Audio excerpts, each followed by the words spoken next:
Seronok sangat tengok Yuri Boyka. Alamak, title pun nak hidup pula.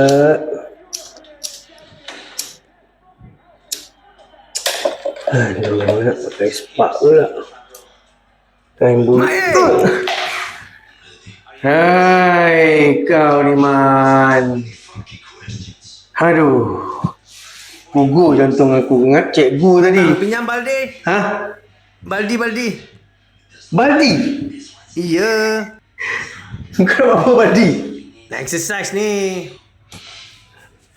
Sure lah tengok Yuri Boyka semua nak baldi. Nak ni dumbbell.